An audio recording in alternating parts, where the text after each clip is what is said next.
Yo me alegré con los que me decían: a la casa de Jehová iremos. Porque mejor es estar un día en la casa de Jehová que 1000 fuera de ellos. Y amados hermanos, amigos, público del internet, público que les gusta las redes sociales, déjenme decirles que aunque la iglesia no se está reuniendo en los templos últimamente, quiero recordarles que no necesitamos el templo, porque Dios no habita en templos hechos por manos de hombre, aunque lo usamos para que la iglesia adore, pero no es imprescindible, no es imprescindible, porque a Dios le adoramos en espíritu y en verdad. El templo es nuestro cuerpo donde habita el Espíritu de Dios, y por eso en cualquier lugar, en la carretera, en el camión, en la escuela, en el trabajo, en cualquier lugar, con los ojos abiertos o con los ojos cerrados, nosotros podemos adorar y orar y dirigirnos a Dios y comunicarnos con Él a la hora, al minuto, al segundo que nosotros lo deseemos.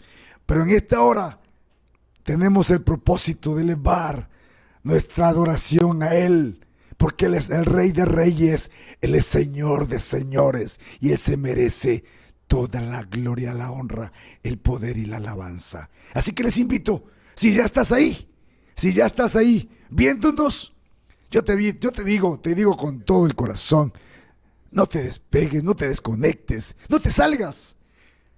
Yo te digo que vas a encontrar mucha bendición, porque el Señor quiere tener un encuentro contigo en este día.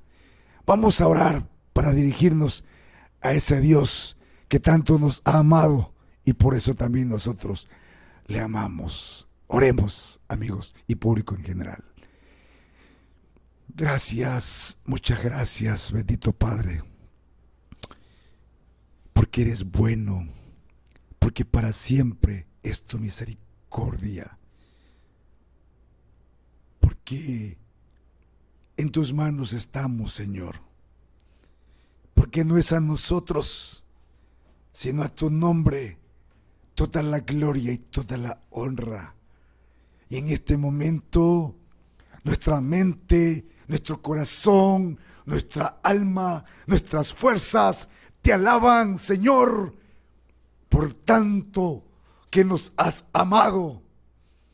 Porque aunque nuestro corazón es engañoso, es perverso, y a veces te fallamos con pensamiento, con acciones, Señor, y a veces lo hacemos de manera accidental, pero a veces, Señor, con toda alevosía y ventaja y con toda la intención de hacer lo malo.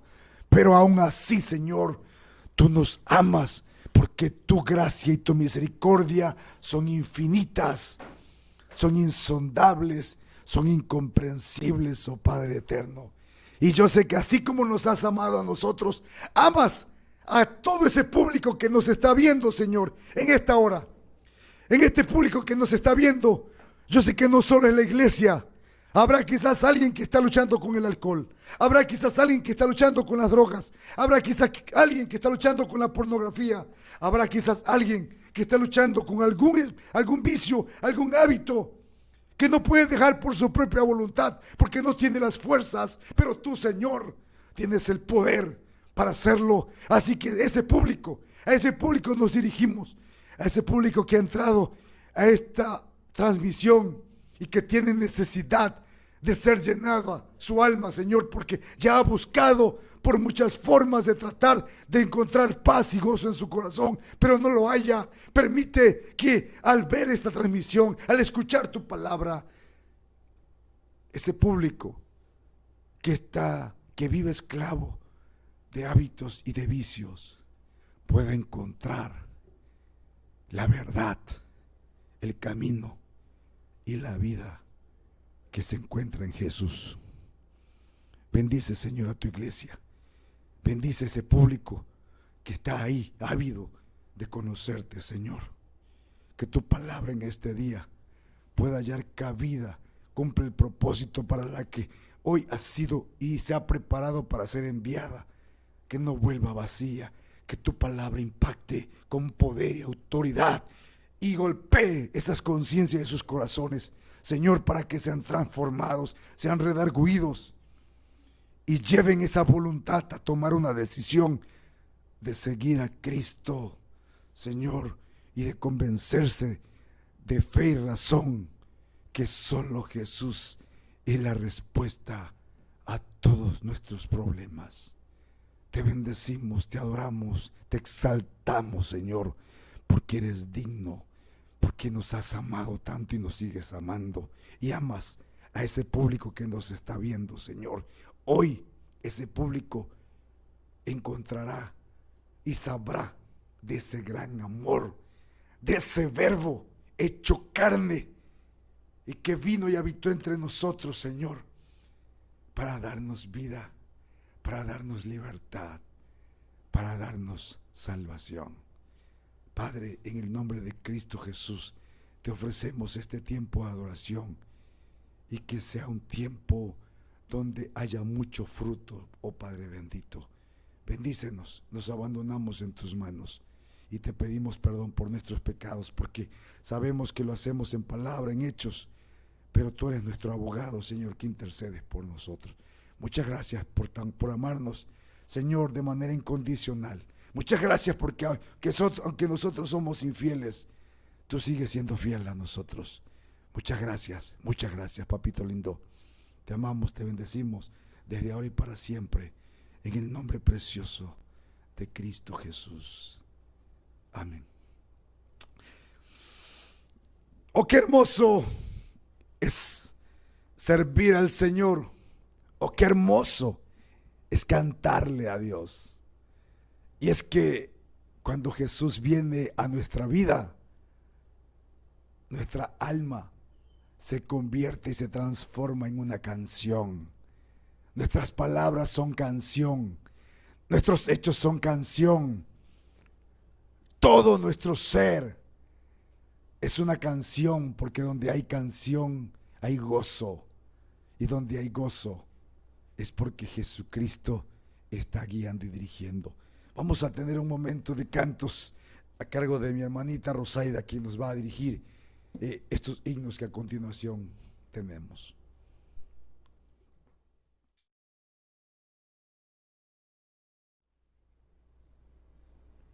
Entonamos el himno 113 a orillas del Jordán.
Entonamos el himno 140, venid fieles todos.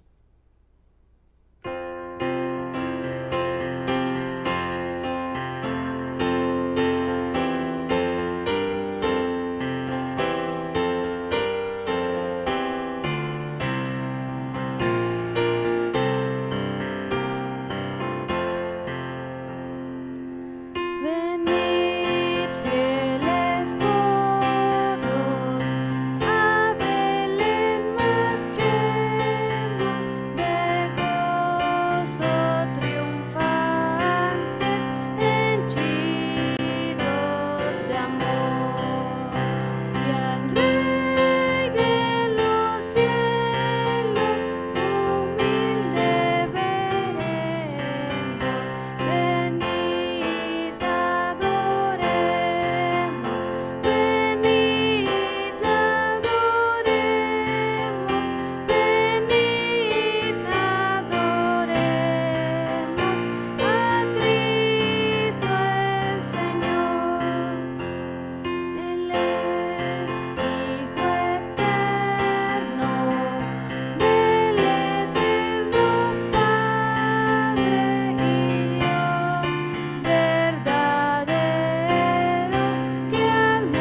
Quiero recordarles una historia bíblica breve. Cuando Agar fue despedida por Abraham y ella anduvo en el desierto, llegó un momento que no tenía agua, no tenía comida. Estaba desesperada, angustiada, deprimida, terriblemente sola. Y se acuerdan, y los que han leído esta historia saben que Agar dejó a Ismael lejos porque lo quiso dejar morir, porque ya no tenía que darle de comer.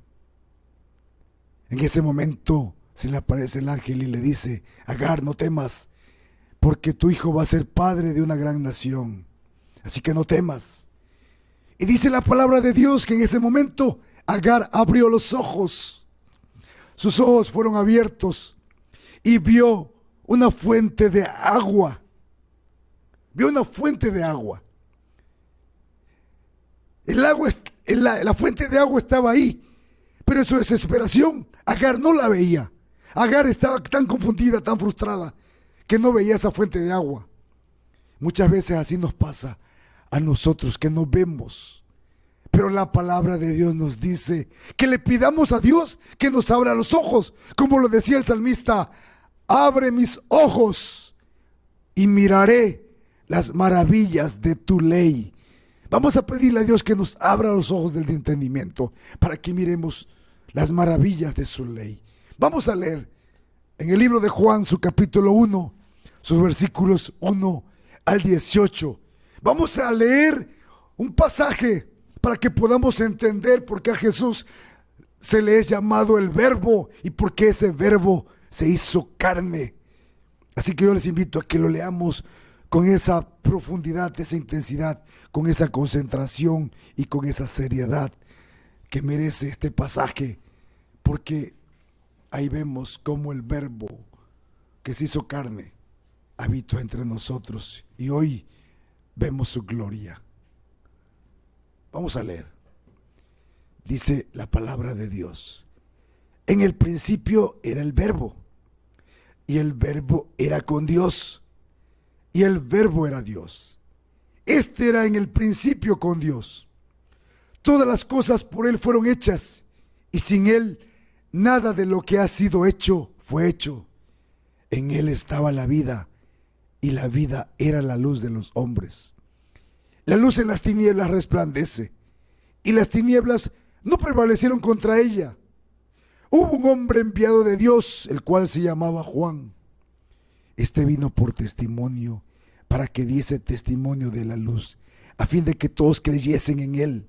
No era él la luz, sino para que diese testimonio de la luz. Aquella luz verdadera que alumbra a todo hombre venía a este mundo. En el mundo estaba, y el mundo por él fue hecho, pero el mundo no le conoció. A los suyos vino, y los suyos no le recibieron. Mas a todos los que le recibieron, a los que creen en su nombre, les dio potestad de ser hechos hijos de Dios, los cuales no son engendrados de sangre, ni de voluntad de carne, ni de voluntad de varón, sino de Dios. Y aquel Verbo fue hecho carne y habitó entre nosotros, y vimos su gloria, gloria como del unigénito del Padre, lleno de gracia y de verdad. Juan dio testimonio de él y clamó diciendo: este es de quien yo decía, el que viene después de mí es antes de mí, porque era primero que yo. Porque de su plenitud tomamos todos, y gracia sobre gracia. Pues la ley por medio de Moisés fue dada, pero la gracia y la verdad vinieron por medio de Jesucristo.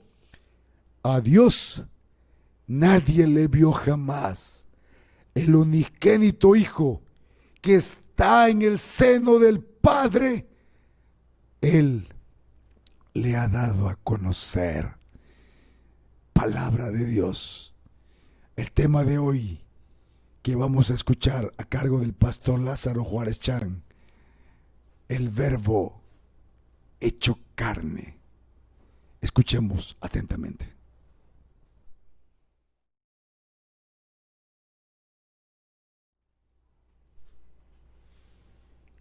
Hola, queridos hermanos y amigos. Es un honor, es un placer muy grande poder entrar hasta el círculo íntimo de la familia y poder compartir la palabra del Señor. Estamos en vísperas de la Nochebuena y la Navidad. En todo el mundo se están preparando para la celebración de este día tan importante. Como siempre les he dicho, realmente no sabemos con exactitud el día y el mes cuando Jesús nació. Lo importante es que fue un hecho, es algo real. Toda la Biblia, desde el Antiguo Testamento, desde el principio del Génesis, pasando por todos los profetas, en todo el Antiguo Testamento, el Mesías prometido, el Salvador del mundo, fue la esperanza de la humanidad para poder escapar de los estragos del pecado. Muchos están esperando este momento y lo celebran a su manera. Algunos simplemente es una fecha como una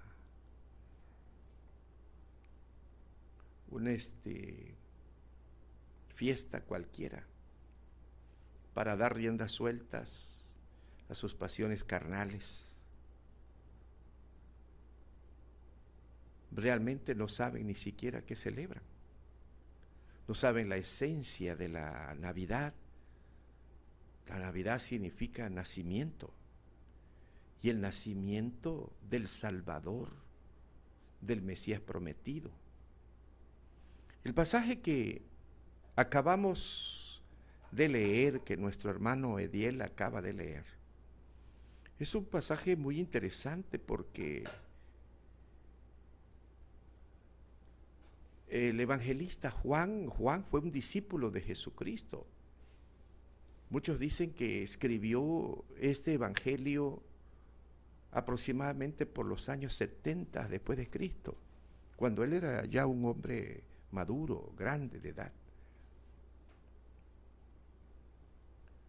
Los evangelios no son otras cosas sino la historia del ministerio de Jesucristo. Pero los evangelios Mateo, Marco y Lucas comienzan hablando precisamente de los acontecimientos previos al nacimiento de Jesús, pero Juan lo mira desde otra perspectiva. Los 4 evangelios hablan de Jesús, pero Juan es algo muy especial en lo que escribe. Juan, el 90% de lo que escribe Juan no están registrados en los primeros 3 evangelios, Mateo, Marcos y Lucas. Solo un 10% es lo que está registrado en los otros 3 evangelios. De 7 milagros que Juan hace referencia en su libro, solo 1 registra los otros evangelios, 6 no lo registran. Mateo comienza precisamente hablando de los anuncios a María, a José, respecto a la forma en que Jesús iba a venir a este mundo. Y nos habla también de la visita de los magos del Oriente. Es único en decir esto, Mateo.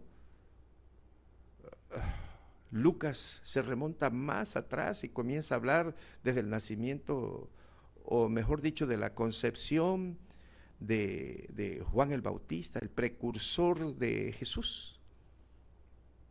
Y Marco nos habla también acerca de los acontecimientos del nacimiento de Jesús. Juan no habla nada de esto. Juan es diferente en su enfoque. Él comienza diciendo, refiriéndose a Jesús como el Logos, el Verbo eterno, la palabra eterna.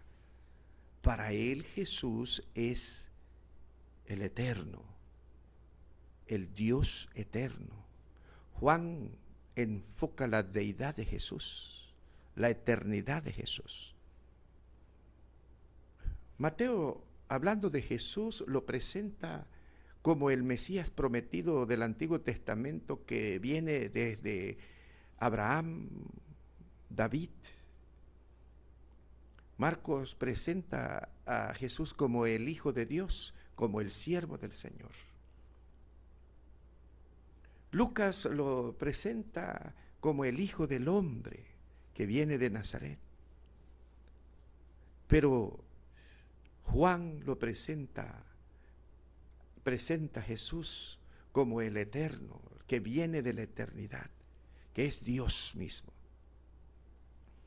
En los tiempos de Juan, que fue uno de los apóstoles que más años vivió, había una doctrina que estaba pegando muy fuerte a la iglesia, estaba permeando el interior de la iglesia, de los primeros cristianos. Era la doctrina del gnosticismo, en donde establecían una dualidad en el hombre, en la que decían que la carne debía vivir para el pecado, la carne en sí misma era pecaminosa, y así que el espíritu buscaba a Dios y se alimentaba de Dios, pero la carne era imposible buscar a Dios y se tenía que alimentar del mundo. Pensaba que lo que la carne hacía no afectaba al espíritu. Pablo fue uno de los que también atacó fuertemente esta doctrina. Pero Juan también vivió, en sus tiempos, vivió este problema serio de esta doctrina. Además, ya habían muchos que querían despojar a Jesús de su divinidad, de su naturaleza divina. Ya en los tiempos de Juan se estaba viviendo esta situación. Por eso en una de sus cartas dice él que aquel que diga que Jesucristo no es Dios sea tomado como maldito, anatema. Porque en esos tiempos se estaba luchando contra esta doctrina gnóstica. Como la doctrina del gnosticismo decía que la carne era por sí pecaminosa, mala, perversa. Por lo tanto, Jesús no podía haber encarnado, el Hijo de Dios no podía haber encarnado, tomado carne, hecho carne, hacerse hombre. Por eso es que Juan, en contra de esa doctrina gnóstica, está diciendo que Jesús es el verbo, es el logo, es la palabra, pero que es eterna, viene desde la eternidad. Y mire cómo lo presenta. En el principio era el verbo, y el verbo era con Dios, y el verbo era Dios. No está diciendo que el verbo Jesús, aquí el verbo es Jesús, es la segunda persona de la Trinidad, es el Hijo de Dios. No está diciendo que Jesús sea el Padre y el Padre sea Jesús. Los dos son uno, pero el Padre es el Padre y el Hijo es el Hijo. Los dos son eternos, los dos son divinos. Por eso dice que Jesús es Dios, y cuando habla de era, está hablando de que era en el cielo, y aun cuando Él se hizo hombre, se hizo humano, Él nunca dejó de ser Dios, Él seguía siendo Dios. Jesús se despojó, dice Pablo, pero de su gloria, nunca de su divinidad. Así que Jesús, el hecho de venir, el Logos eterno, de venir a este mundo, jamás dejó de ser Dios. Sigue hablando y diciendo, este era en el principio con Dios. Todas las cosas por Él fueron hechas, y sin Él nada de lo que ha sido hecho fue hecho. Juan está diciendo que Jesús, la existencia de Jesús es desde antes de la creación. Desde antes que existiera la luz, desde que antes que existiera el sol, las estrellas, desde antes que existiera vida aquí en este mundo. Jesús es eterno. Realmente cuando el tema principal de Juan al escribir este evangelio es la eternidad y la divinidad de Jesús. Y como eterno y divino, el hombre debe creer en Él para que tenga vida eterna. Por eso uno de los versículos fundamentales de lo que Él escribe, el propósito de lo que escribe, dice, estas cosas sean escritas para que creáis que Jesús es el Cristo y para que creyendo en Él tengáis vida eterna. Así que Juan está diciendo que desde antes que el mundo fuera o existiera, ya Jesús es Dios, es eterno, es antes de todo principio de la creación. Es más, dice, Él con el Padre crearon el mundo, le dieron existencia a lo que hoy existe, lo que no existía y que hoy existe, quien le dio existencia fue Dios y Jesús, ambos son Dios. Y sigue diciendo, en Él estaba la vida, y la vida era la luz de los hombres. La luz en las tinieblas resplandece, y las tinieblas no prevalecieron contra ella. Fíjese que Juan es el que presenta a Jesús como el pan de vida, como la vida, como el agua que sacia la sed espiritual del hombre, como la luz del mundo, etc. Sus cartas así lo dice. El que está en Cristo tiene vida. El que está en Cristo tiene luz. El que no está en Cristo está en tinieblas. Y Juan, eso es lo que dice en el Evangelio. En Él estaba la vida. Realmente para Juan, Jesús es la vida. Jesús es la luz. No es que tiene vida, no es que tiene luz, no, Él es la vida. Esa es la esencia de Él. Y como Él es la vida, da vida. Y como Él es la luz, da luz. Fíjese bien lo que Juan está diciendo. Si un hombre no tiene a Cristo en su corazón, no tiene vida, está muerto. Si un hombre no tiene luz en su vida, entonces está en oscuridad, está en tinieblas. La situación del hombre sin Cristo es muerte, es oscuridad, es tiniebla. Y donde hay muerte, donde hay oscuridad, donde hay tiniebla, la vida es un caos, la vida es un desastre. Le remito tantito para que usted me entienda. Dice la Biblia que antes que Dios y que Jesús crearan el mundo, todo lo que prevalecía era oscuridad. No había vida, es decir, todo era muerte, era oscuridad. Por lo tanto, la Biblia dice que era un caos. ¿Entiende? Así, cuando Dios entonces lo primero que hizo fue la luz, sea la luz, y Él comenzó a dar vida, porque Él es la vida y Él es la luz. Querido hermano y amigo, si Cristo no está en tu corazón, no hay vida para ti. Realmente el hombre comienza a vivir cuando Cristo está en su corazón, cuando la vida está en su corazón, porque Cristo es la vida. Si Cristo no está en tu corazón, estás muerto, muerto en tus delitos y pecados, dice Pablo. Por lo tanto, eres un muerto en vida. Y si hay muerte, si eres un muerto en vida, y si vives en oscuridad, seguramente tu vida sin Cristo es un caos terrible. Porque en Jesús solamente está la vida. En Jesús está la luz. Si tú le abres la puerta de tu corazón a Jesús y lo recibes como tu Señor y tu Salvador, desde ese momento vas a comenzar a vivir.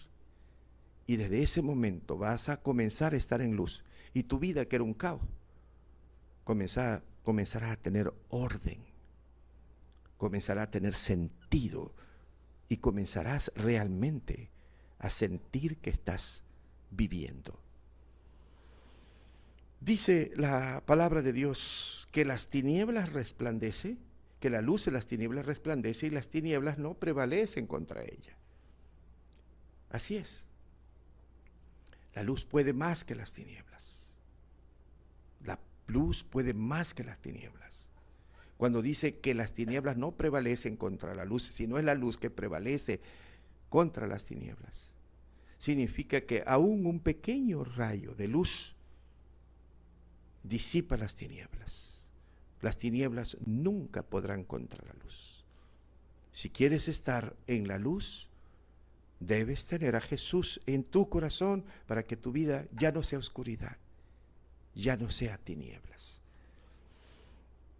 Dice, hubo un hombre enviado de Dios, el cual se llamaba Juan. Este vino por testimonio para que diese testimonio de la luz, a fin de que todos creyesen por él.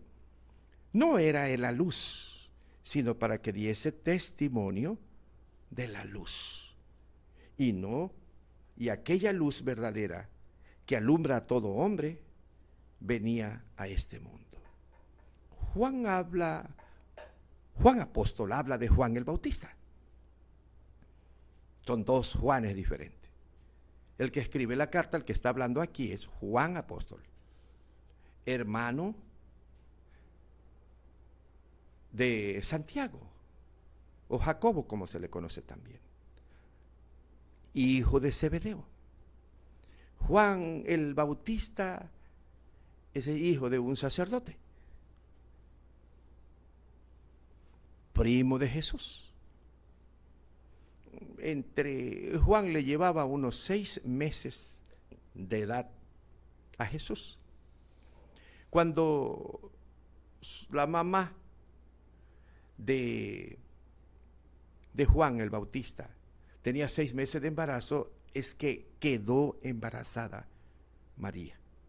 Y eran primos, por parte humana, por parte de su mamá, de Juan.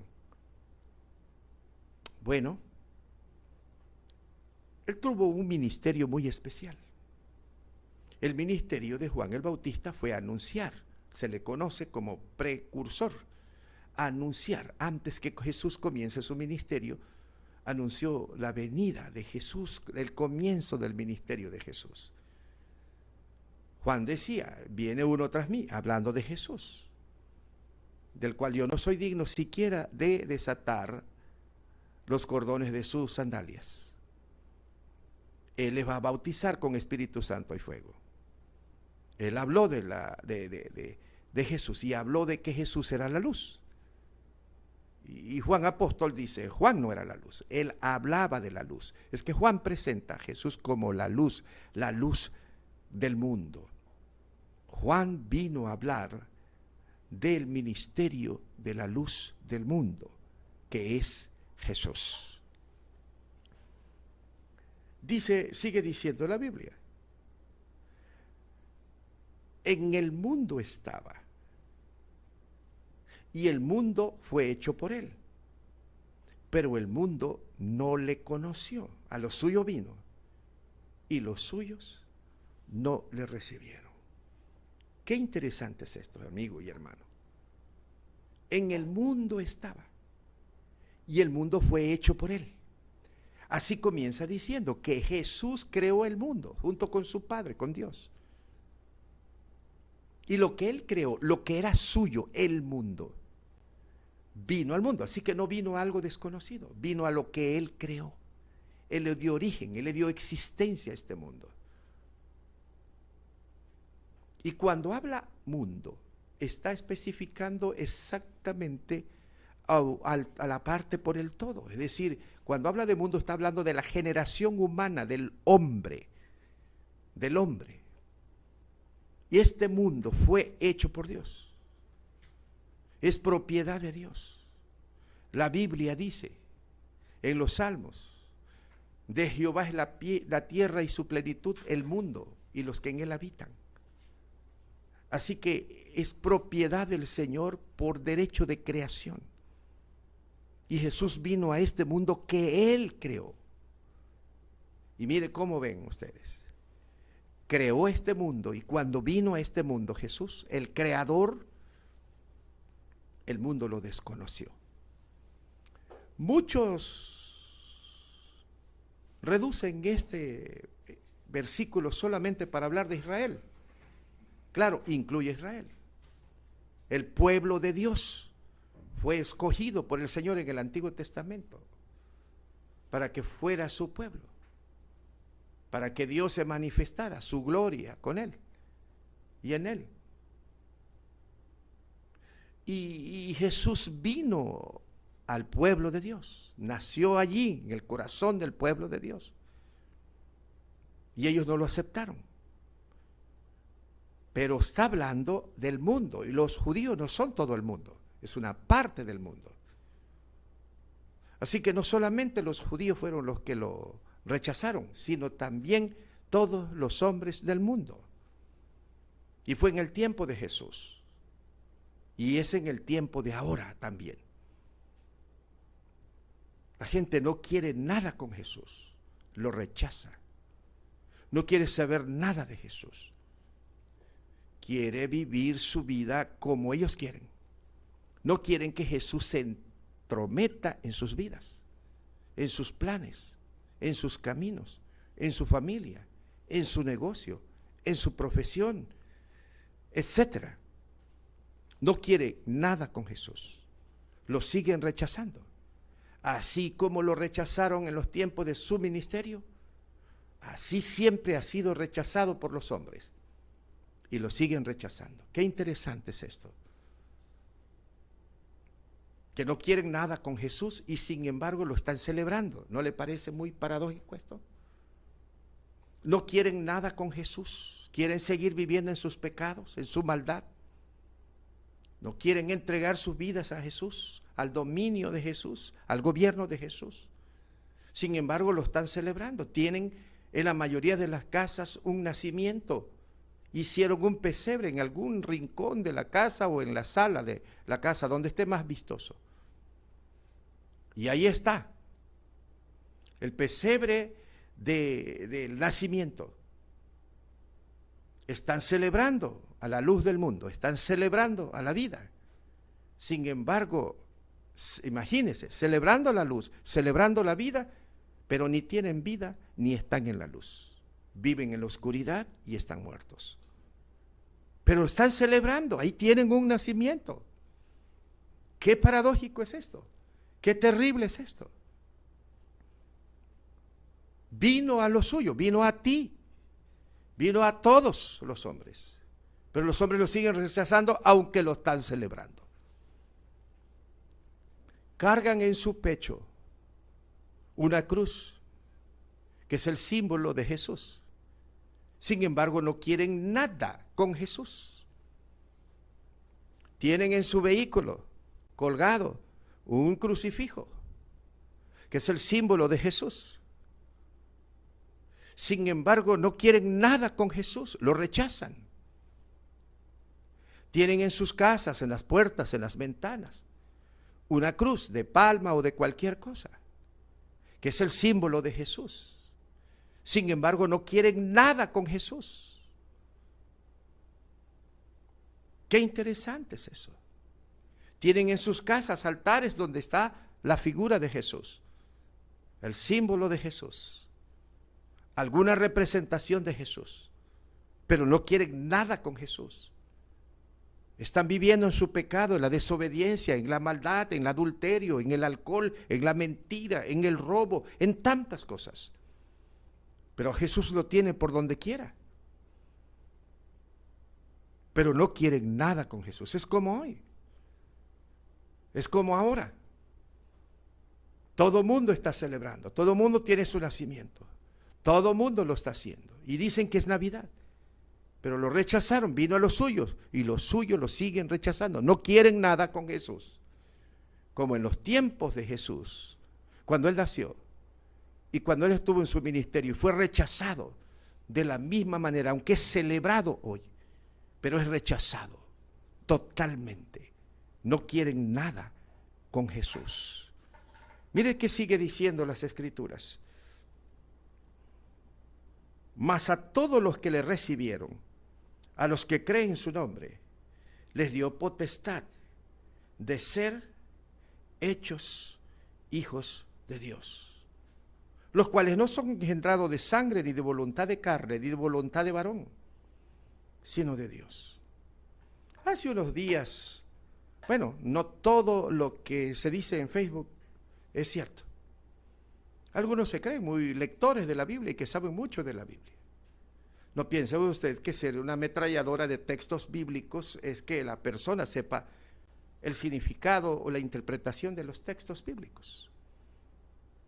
Yo escuché que decían que la expresión que a Jesús no se le recibe, sino Jesús se le cree, porque Jesús dice, el que cree en mí tiene vida eterna. Que la palabra de recibe a Jesús, la expresión y la invitación de recibe a Jesús, que no es bíblica. Y eso no es cierto, es una gran mentira. O quizás es una verdad a medias. Si usted se da cuenta, aquí dice que Jesús vino y muchos le rechazan. Los hombres le rechazan, aunque lo celebran. Celebran su nacimiento, su venida. Pero aquí dice, más a los que le recibieron. Aquí está la expresión. Los que lo reciben, más a los que lo reciben. Aquellos que dicen que no es bíblico. ¿Quién le dijo? Es que no leen todas las escrituras, solamente leen los que les conviene o los que pueden leer. Y se atreven a aseverar algo que ni siquiera conocen a profundidad. Aquí está diciendo que el que recibe a Jesús es un hijo de Dios.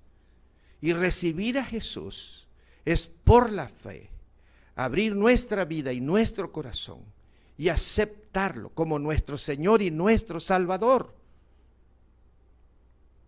A Jesús se le recibe.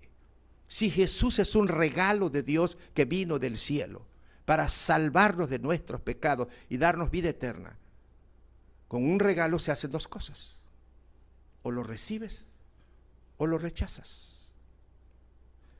No solamente está en creer. Yo puedo creer que aquello es un regalo, pero si no lo recibo, aunque yo lo crea, nunca será mío. Primero tengo que creerlo, que es para mí. Pero si de allí no pasa, de ese nivel, yo no recibo el beneficio de ese regalo. La gente toda cree que Jesús es el regalo de salvación, de vida eterna. Sí, casi toda la gente lo cree, pero no lo recibe. Y aunque tú lo creas y no lo recibes, jamás recibirás el beneficio de ese regalo. Y aquí lo que está diciendo Juan, que no solamente hay que creer, sino hay que recibir ese regalo. Lo recibo en mi ser, lo recibo en mi corazón, lo recibo en mi vida por la fe, lo hago mío, me apropio, que llegue a mi corazón y que domine mi vida, que gobierne mi vida. Y si yo lo recibo, entonces estaré en la luz y tendré vida eterna. Y miren lo que sigue diciendo el versículo 14. Y aquel verbo fue hecho carne y habitó entre nosotros. Y vimos su gloria, gloria como la del unigénito del Padre, lleno de gracia y de verdad. Vuelve a retomar el asunto Juan. Dice, estoy hablando del verbo. El verbo es la luz, el verbo es la vida, al verbo se le recibe. De este verbo vino a hablar Juan. Y el que lo recibe tiene vida. No solamente creerlo, no solamente celebrarlo. Lo importante es recibirlo en mi vida, abrir la puerta de mi corazón y dejar toda mi vida en las manos de Él, rendir toda mi vida a Él. Y ahora sigue diciendo, ese verbo del que yo le vengo hablando, que es luz, que es vida,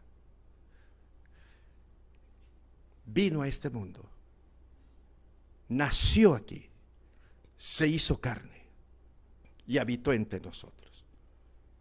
En Isaías 9:6 dice, porque un niño nos es dado, hijo nos es nacido. Un niño nació aquí, un hijo, un niño nació. La Biblia dice que iba a nacer. Está profetizado que iba a nacer. Que iba el verbo a tomar carne. Cuando dice se hizo carne, significa se hizo hombre. En contra de la doctrina gnóstica, Juan está diciendo, sí se hizo carne, sí se hizo hombre. Y habitó en nosotros. Y no porque se hizo hombre dejó de ser Dios. Dice, vimos su gloria. Y cuando habla de gloria, más adelante habla de gloria completa. Significa de que Él es Dios, habitar aquí. Fíjese qué interesante, estaba yo investigando un poco la palabra de habitó entre nosotros. Y es exactamente la palabra acampó.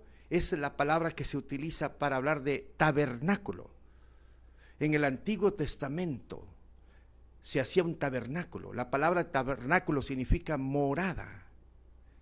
Y en ese tabernáculo, que era un templo portátil, descendía la gloria de Dios y Dios moraba en su esplendor y su gloria con el pueblo de Israel y lo acompañó durante los 40 años en el desierto.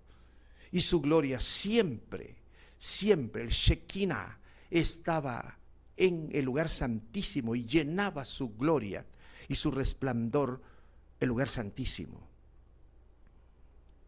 Entonces era la permanencia, era la presencia de Dios, la gloria que se reflejaba tanto en el tabernáculo, en el desierto, como cuando ya no estaban en el desierto.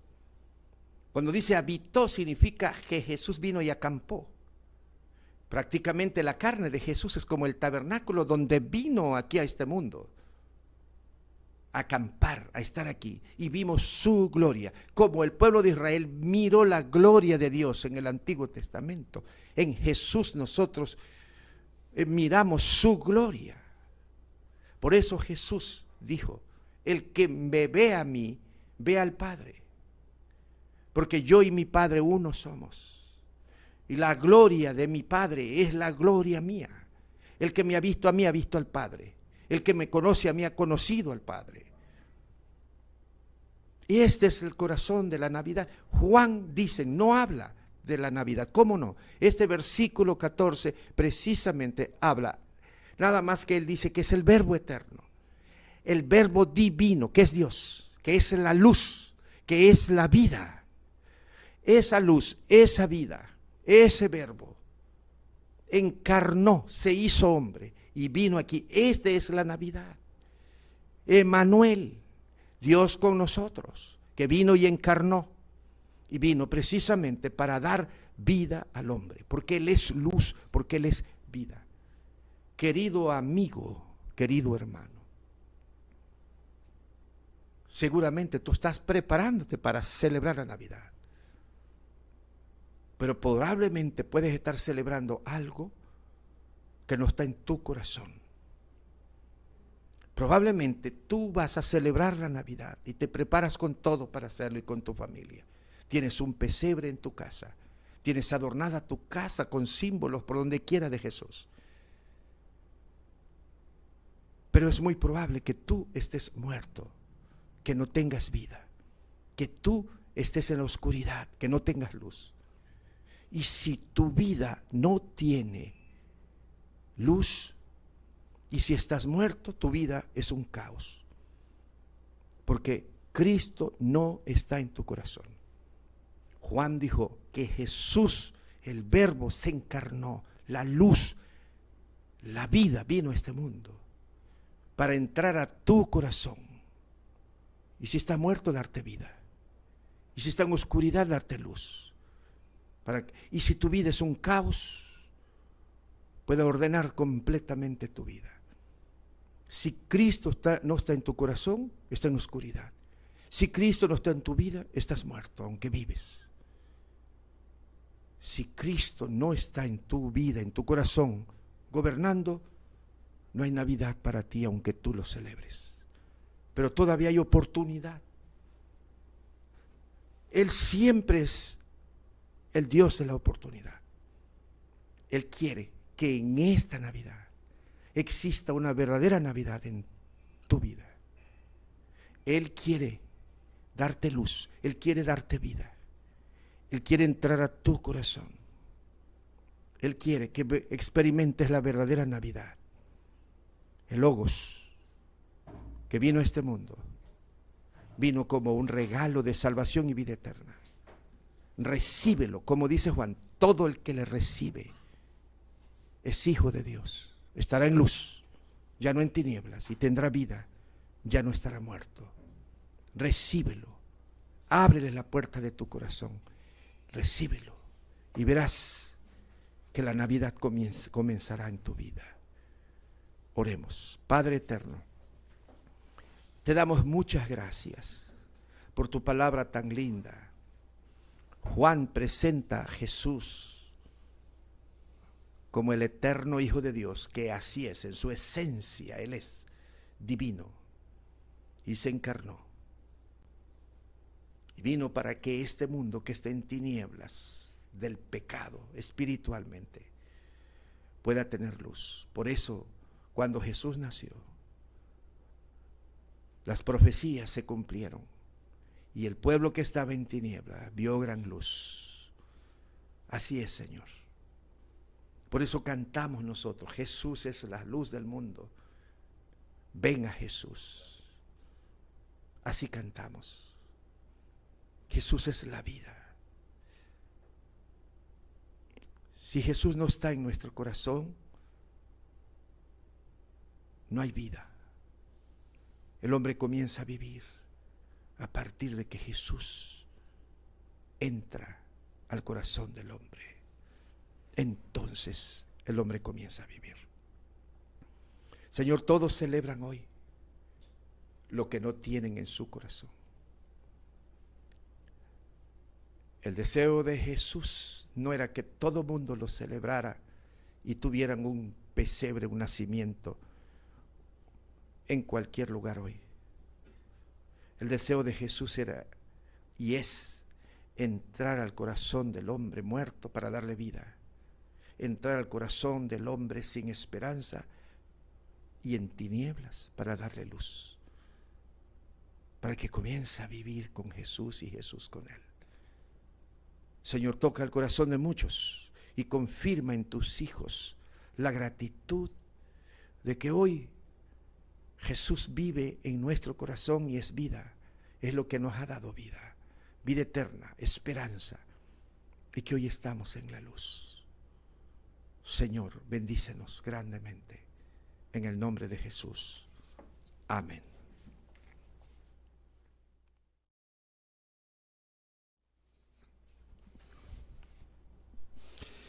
Estoy convencido que la palabra de Dios es poderosa. Tiene poder. Quiero leerles un versículo que me llama mucho la atención. Respondió Jesús y le dijo: el que me ama, mi palabra guardará, y mi Padre le amará. Y dice: y vendremos a él y haremos morada con él. La expresión vendremos a él y haremos morada con él está en plural. ¿Qué significa esto? Que Dios es Padre, Dios es Hijo y Dios es Espíritu Santo. Por lo tanto, cuando Jesús nace en tu corazón, viene a morar el Espíritu Santo. Y dice algo tan hermoso, amigo, público que me escuchas, que estás ahí ya. Te lo digo con todo mi corazón. Y lo digo de la palabra de Dios. El que cree en Jesucristo, como dice la Escritura, de su interior correrán ríos de agua viva. Es decir, si andas sediento, porque tus pecados ya no los aguanta, tus pecados te están esclavizando y te están llevando a una codependencia emocional, te están llevando a la esclavitud. Cuando Cristo viene, corren ríos de agua viva, es decir, empiezas una transformación donde la oscuridad que hay en ti se van disipando por medio de la luz que está en Cristo Jesús. Toma la decisión, no la retrases, no la dejes para otro día, y verás que cantarás y te gozarás y vivirás la verdadera libertad. Y por eso le cantamos, por eso le adoramos y por eso ofrendamos. Por eso nosotros no nos duele ofrendar, no nos duele dar un dinero para la obra del Señor, porque sabemos que Dios le dará un uso edificante. Vamos a entender el momento de las ofrendas y entre tanto cantamos: Niño Santo, nacido de Dios, admirable tu nombre, Señor.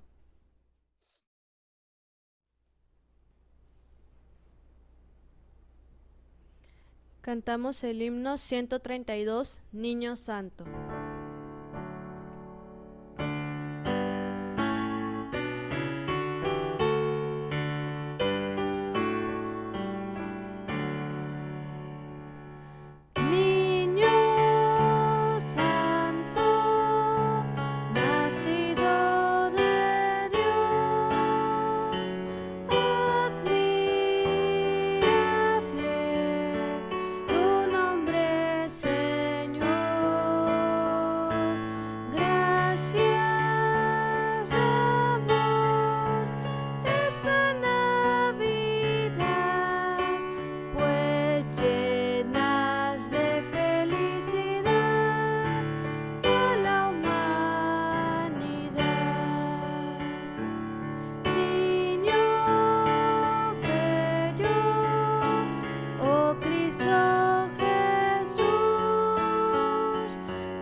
¿Qué puedo expresarles, mis amados hermanos? Les digo algo, y aunque ustedes no me crean, aunque me digan que es puro rollo, pura terapia, aunque me digan que les quiero lavar el cerebro, pero les amo en el Señor aunque no les conozco. Yo no les conozco, no sé quiénes están viendo esta transmisión. Sé que mis hermanos de la iglesia lo están haciendo, algunos. Sé que algunos amigos lo están haciendo, pero no sé quién es más. Te amo en el Señor aunque no te conozca, pero te digo una cosa más. El que más te ama se llama Jesús, porque Él sí te conoce. Conoce desde que naciste, conoce desde que viniste a este mundo, conoce cómo has crecido, conoce quiénes son tus padres, conoce qué estás estudiando, conoce qué siente tu corazón, conoce con qué estás luchando. Droga, alcoholismo, pornografía, sexo, Y todos los vicios ha habido así por haber. Pero te los menciono no para juzgarte, no para condenarte, porque yo no soy quien para juzgar tus actos, ni Jesús tampoco.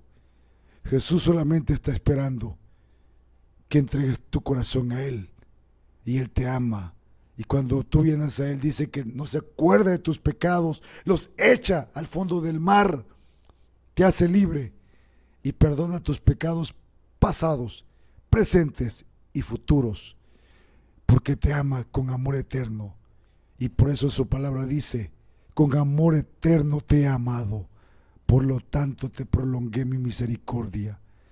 Nosotros no estamos para condenar y juzgar a nadie, su forma de vida, por muy perversa que sea.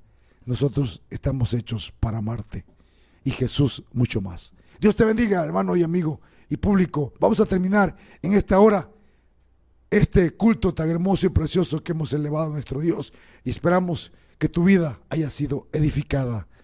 Terminamos con la última oración de este tiempo de adoración.